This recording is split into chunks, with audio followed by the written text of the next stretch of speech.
inicié siendo un sexto curso de la primaria. Wow.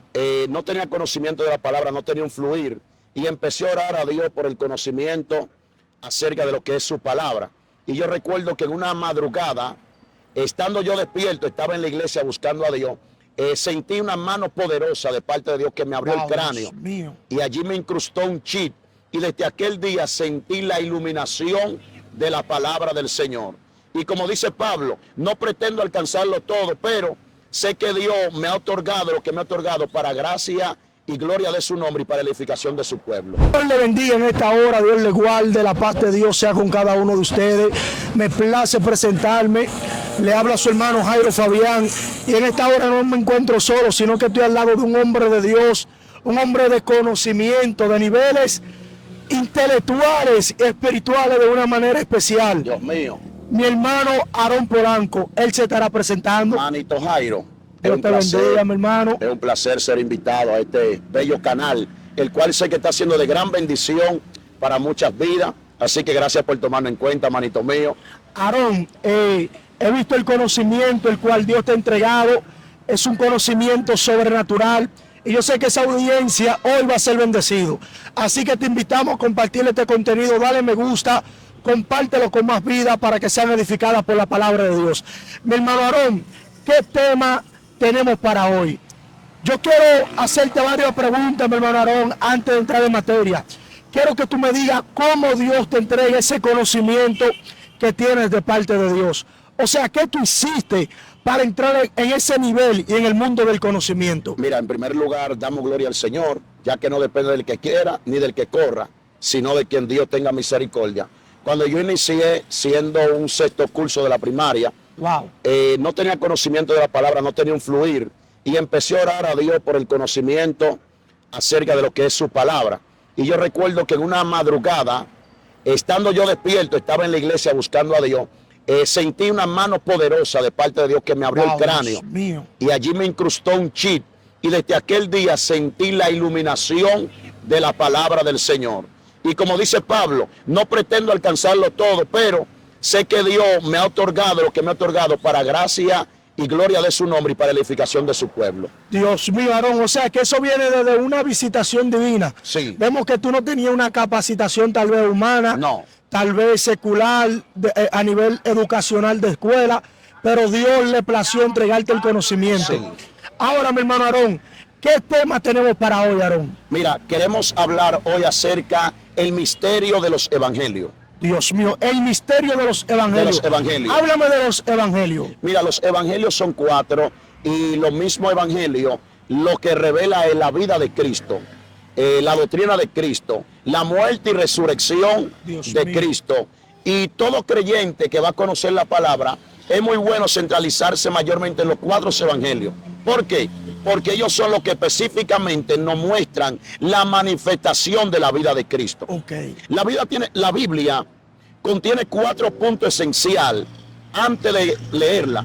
Y es que podemos ver el Antiguo Testamento. El Antiguo Testamento es la preparación de la vida de Cristo. ¿Cómo? Mientras que el Nuevo Testamento, enfocándonos en los 4 evangelios, es la manifestación de esa vida.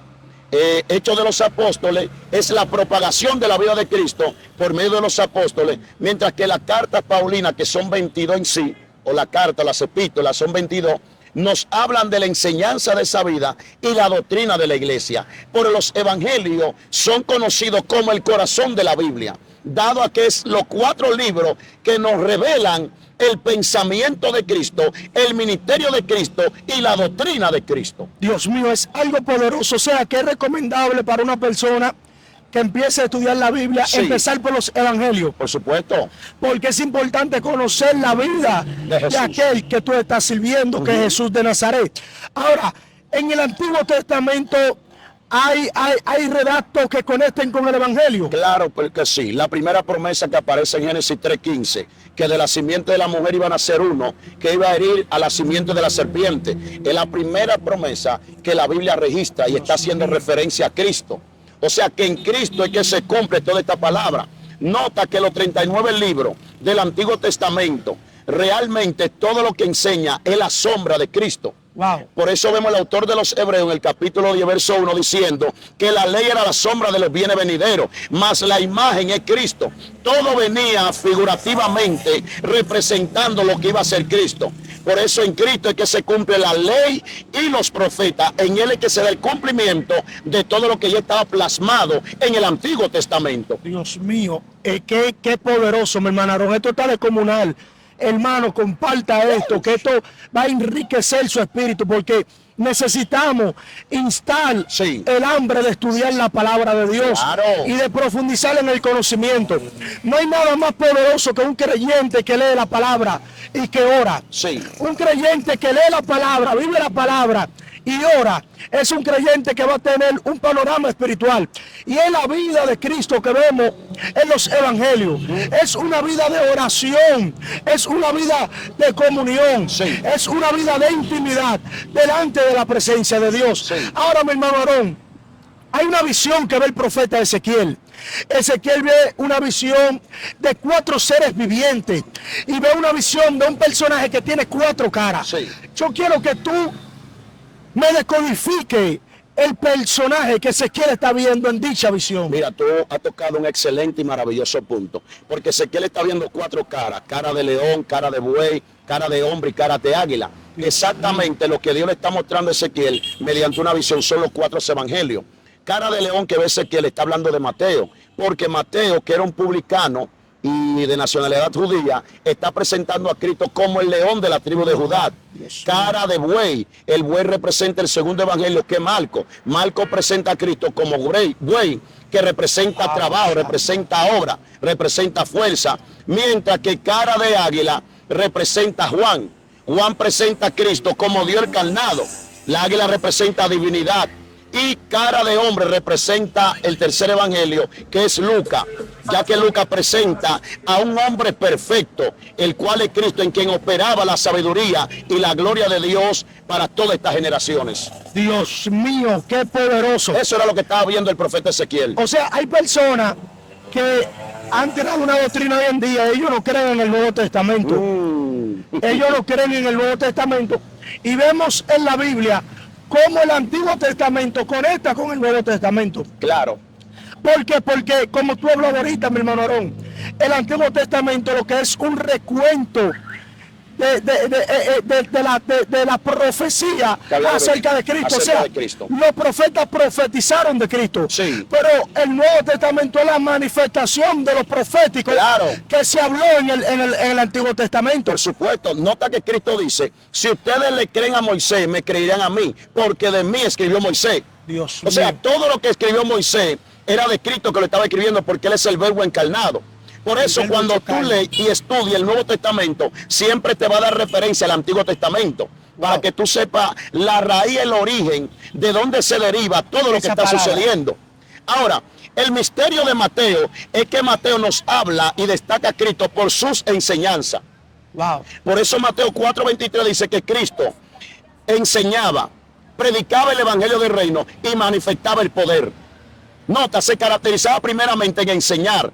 Según Mateo 13 nos habla de las 7 parábolas que Cristo enseñó acerca del reino. Dios mío.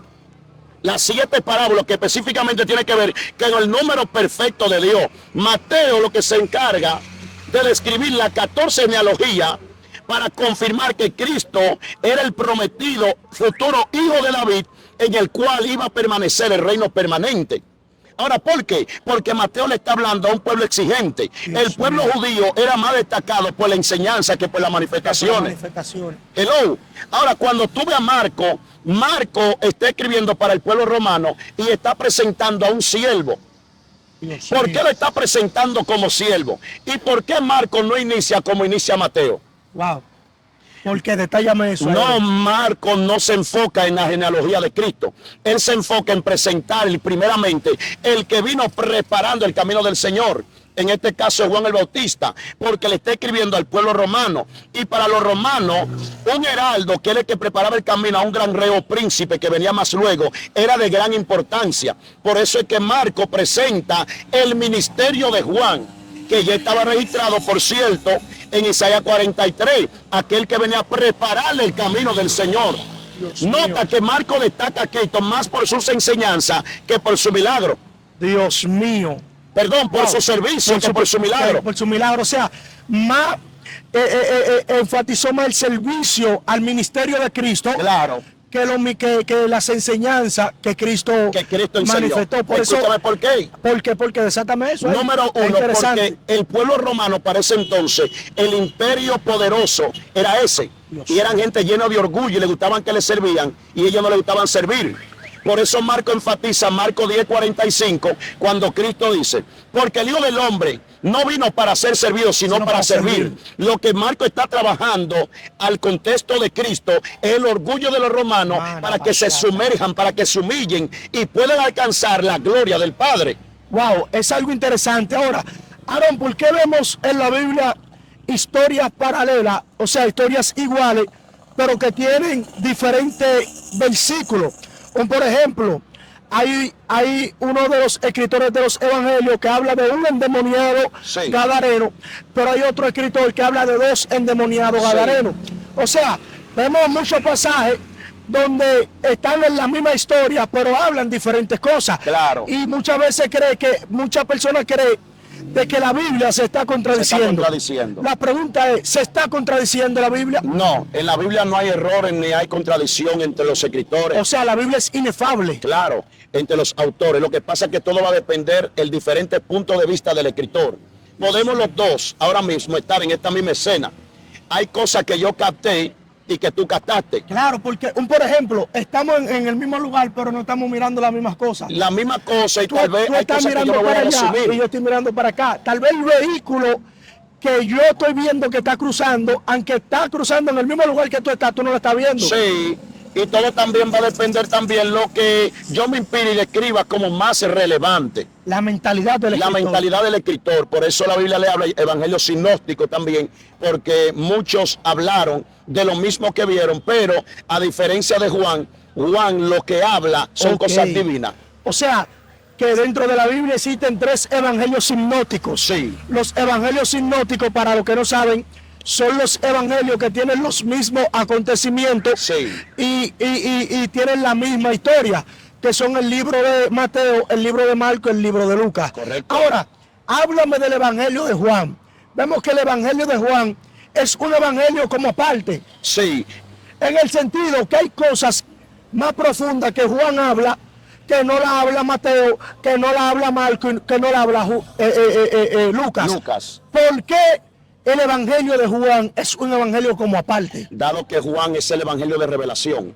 Dios Nota mío. que Juan exactamente es autor de 5 libros del Nuevo Testamento, tanto como San Juan, primera, segunda y tercera de Juan, Ok. y el libro de Apocalipsis. Juan es el discípulo de la revelación. La revelación. Por lo tanto, Juan lo que se enfoca es hablar de las revelaciones directas del Padre. Dios, por eso él dice, en el principio era el verbo. Y el verbo era con Dios. Dios mío, tiene un Porque mensaje más profundo. Juan se destaca en presentar a Emanuel, Dios con nosotros, un Dios escarnado. Por eso lo que tú encuentras en Juan es difícil tú encontrar en los otros evangelios. Ok, por eso Juan detalla como a más profundidad. Claro, Y también pasaba algo en aquellos tiempos, era que se hubiese levantado una doctrina que decía de que Cristo no vino en carne, sino en espíritu. Por eso, como tú decías, Juan se ocupa de presentar al Cristo encarnado. claro, claro. Y en el evangelio de Juan, a diferencia de los otros evangelios, tú vas a encontrar lo que se llaman las señales. La señal, detállame eso, Nota, ¿cómo así la señal? Juan no se enfoca en hablar de milagro. Un milagro es un hecho sobrenatural que sucedió al beneficio de alguien. Pero Juan, los milagros, él no le llama milagros, le llama señales. Pregúntame por qué. ¿Pero por qué le llama señal? La señal indica una enseñanza, está comunicando un mensaje. Juan específicamente nos narra las 7 señales mediante el ministerio de Cristo. La primera es cuando Cristo convierte el agua en vino. No es un milagro, es una señal. Una señal Esto representaba una transición. El agua se convirtió en vino. pasando del tiempo de la ley, entrando al tiempo de la gracia. ¿Dónde fue efectuado el milagro? En una boda. Lo que está representando el matrimonio, el compromiso, la relación entre Dios y su pueblo y la gran boda del Cordero que se ha de celebrar. Tú estás fuera del humano, Aarón. Sí, la segunda señal es que Cristo mediante una palabra a kilómetros sana al siervo de un centurión. Dios mío. Pregúntame qué significa esta segunda ¿Qué señal. significa esta segunda señal? El poder de la palabra. Nota que Cristo solamente dijo la palabra y la palabra sanó a aquel hombre que estaba postrado. Ahí Cristo se está basando en el Salmo 107, verso 20, cuando el salmista dice, Él envió su palabra y lo sanó y lo libró de su ruina. Cuando el centurión se acerca a Cristo diciendo, solamente di la palabra, él se está basando en este salmo, él está diciendo, tú eres el verbo, tú eres la palabra, tú solamente tienes que manifestarte tú y el milagro va a suceder. Se va a efectuar. Tercera señal, pregúntame cuál. ¿Cuál es? Es cuando Cristo sana al paralítico del estanque de Bethesda. Dios mío. ¿Sabe qué significa eso? ¿Qué significa? El estanque, agua estancada, representaba el estancamiento del pueblo de Israel. Wow, Dios mío. Representaba el estancamiento del pueblo de Israel y Cristo es el único que pudo venir para sacar a ese pueblo de ese estancamiento. Por eso el paralítico tenía 38 años. ¿Dónde estaba? En el estanque de Bethesda. Bethesda significa casa de misericordia. Dios mío. Era que la misericordia de Dios por medio de Cristo se iba a manifestar al favor del pueblo. Dios mío. Cuarta señal. ¿Cuál es? Y es cuando Cristo multiplicó los panes. Dios mío. Cuando Cristo multiplicó los panes, recuerda que Cristo dijo, yo soy el pan de vida. Lo que está diciendo, yo soy el que vine para darle vida a esta humanidad. Dios mío. El que come este pan nunca más volverá a tener hambre. Eso está La loco. siguiente señal, estamos viendo a Cristo caminando sobre las aguas del mar. Esto está representando el poder que Dios tiene sobre la naturaleza. Wow. Fue el poder que perdió Adán. Fue la dimensión, la autoridad que Adán perdió en el principio. Entonces Cristo dice, en mí se retoma lo que Adán perdió. Dios mío, Lebarabashanda. Entonces, otra de las señales es cuando Cristo en San Juan 9 sanó al ciego que le untó lodo y lo mandó al estanque de Siloé. ¿Qué pasó ahí? Detállame eso, Aarón. Ahí sí está fuerte. Este hombre ciego representaba la ceguera del pueblo de Israel. Por eso cuando los fariseos están cuestionando a este hombre y Cristo dice, yo para esto he venido, para que los que no ven vean y los que ven sean cegados. Dios mío. Y ellos preguntan, ¿nosotros somos ciegos? Y Cristo le dice, por cuanto ustedes dicen que ven, por eso ustedes permanecen en su pecado. Recuerda que la palabra vista representa entendimiento. Por eso Pablo dice, Satanás, el Dios de este siglo, cegó el entendimiento a los incrédulos para que no le resplandezca la luz del evangelio de Cristo. Eso era lo que representaba este hombre ciego. Entonces, cada una de estas señales que Juan enfatiza está revelando el propósito de Dios y la condición espiritual del pueblo de Israel. Dios mío. O sea, no es lo mismo una marca que una señal. No. Porque la señal se ve de lejos. La marca se ve de cerca. Por eso Cristo no deja marca, deja señales. Señales. Para que todo aquel que esté de lejos pueda ver la luz de su señal, la luz de sus manifestaciones, pueda venir a Él. ¡Ey! Por eso las señalizaciones lo que te marcan es un destino. Un destino. ¿Y cuál es el destino que Cristo quería marcar? El destino de la salvación. Por eso dejó sus señales y sus manifestaciones. Suelta la Agarra esto. Cuando yo te digo que Juan, el discípulo amado, es el discípulo de la revelación, a diferencia de Pedro, de Mateo y del mismo Marco, Juan estaba reservado y no podía haber muerte hasta un tiempo determinado. Dios mío. Recuerda que Cristo dice, habrá algunos de vosotros que no veréis muerte. Y Pedro dice, Señor, ¿y este? Y Cristo dice, si yo quiero que él se quede, ¿a ti qué? La Escritura dice textualmente, y muchos entendieron que Juan no iba a morir. A Juan lo apresaron y lo echaron en un aceite en un caldero con aceite caliente. Y salió ileso. Por eso lo llevan a la isla de Patmos. Y ahí es reservado y allí Dios le revela el Apocalipsis. Porque la muerte no podía tocar a Juan hasta que Dios le revelara el Apocalipsis. Y de todos los apóstoles, Juan fue el único que murió de muerte natural y es el último que escribe. Dios mío. En el capítulo 20 de Juan, Juan ve una señal cuando Cristo resucita. ¿Cuál es la señal, Aarón? Y es que cuando Pedro va corriendo, vio un lienzo que estaba aparte, ¿verdad? Y vio el sudario de Cristo que estaba doblado. Juan es el primero que llega a la tumba, pero no entra. Pedro, cuando llegó en segundo lugar, instantáneamente entró. ¿Tú sabes por qué Pedro entró? Porque no conocía la señal, pero Juan la conocía. Cuando él ve este sudario y este lienzo que está doblado, esto tiene que ver con una cultura judía, hebrea. Dios mío. Que cuando el amo estaba a la mesa y tenía ese paño doblado, representaba que él no había terminado, que él se había levantado de la mesa, pero que había de retornar a la mesa. Ok. Al Juan ver el sudario de Cristo doblado, donde estaba el sepulcro, está diciendo, esto es una señal que ha dejado el maestro, él se fue, pero volverá. O sea, el trabajo no está completado El todavía. trabajo no está completado. Él vuelve. Dios mío, comente ahí si quiere una segunda parte con este hombre de Dios. Esto está fuera de lo normal, mis hermanos. Yo sé que hay personas que se van bendecidas por esta palabra. Para finalizar, Aarón, yo quiero que tú me detalles qué esencia sobrenatural le podemos sacar a los evangelios. O sea, ¿en qué nos puede beneficiar espiritualmente nosotros entrar al mundo de los evangelios? Sí, te voy a responder esta excelente pregunta, pero no primero sin destacarte el libro de Lucas. Sí, háblame ahí. Vamos a cerrar con esas dos partes. Autor de ese tercer libro es Lucas. Sabemos que Lucas era médico de profesión y de nacionalidad griega y fue uno de los discípulos, colaboradores del ministerio de Pablo. Fue un hombre, fue el más elocuente y el más destacado en cuanto a lo que escribieron, porque tenía un mayor grado de preparación académicamente. Ahora, Lucas destaca la sabiduría que operaba en Cristo. Lucas, quien está escribiendo para el pueblo griego, los griegos eran amantes de la filosofía del saber. Recuerda que allí, según Hechos 17, estaban las dos líneas filosóficas, que los estoicos y los epicúreos. Dios mío, lo estoico y lo epicúreo. Sí, de ahí viene Platón, Homero y todos esos grandes pensantes. Para los que no saben, era persona que tenía un gran intelectualismo en cuanto a la filosofía. Correcto. Seguían movimientos filosóficos. Claro, y recuerda que los filosóficos siempre quieren irse a la raíz del asunto, buscarle la quinta pata al gato, como decimos en el buen dominicano. Quieren cosas verídicas. Cosa verídica. Entonces, Lucas se destaca en presentar la sabiduría que operaba en Cristo. Por eso Lucas 2:52, Lucas dice, Jesús crecía en sabiduría, en estatura y en gracia para con Dios y los hombres.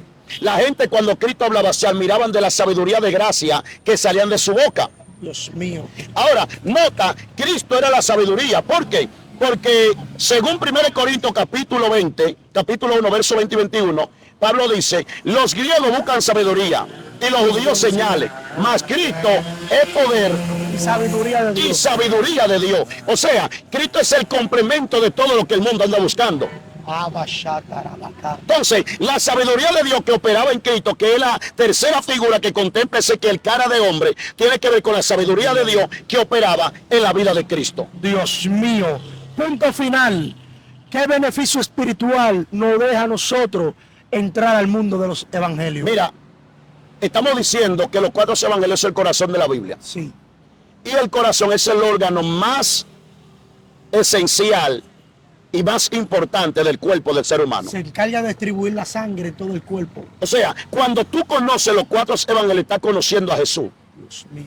Y los mismos 4 evangelios te van a llevar a indagar del Génesis, de las leyes, de todo lo que está plasmado desde el Génesis hasta todos los 39 libros del Antiguo Testamento.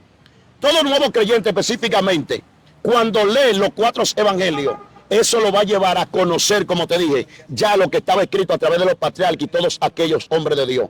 Cuando tú conoces la vida de Cristo, vas a ver 4 puntos. Uno, en los 4 evangelios.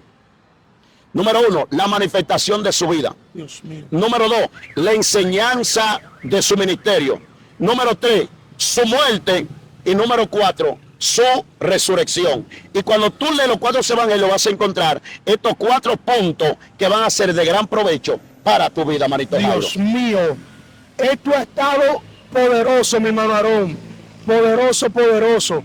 Invitamos a esa audiencia a suscribirse. Da tu canal ahí, mi hermano Aarón. ¿Y cómo Amén. te podemos contactar? Amén. Nos pueden conseguir como Aarón Polanco Oficial. Estamos así en todas las redes sociales, especialmente en la plataforma de YouTube.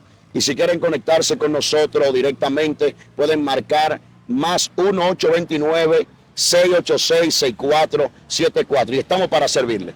Amén. Así que Dios le bendiga, Dios le guarde y será hasta la próxima.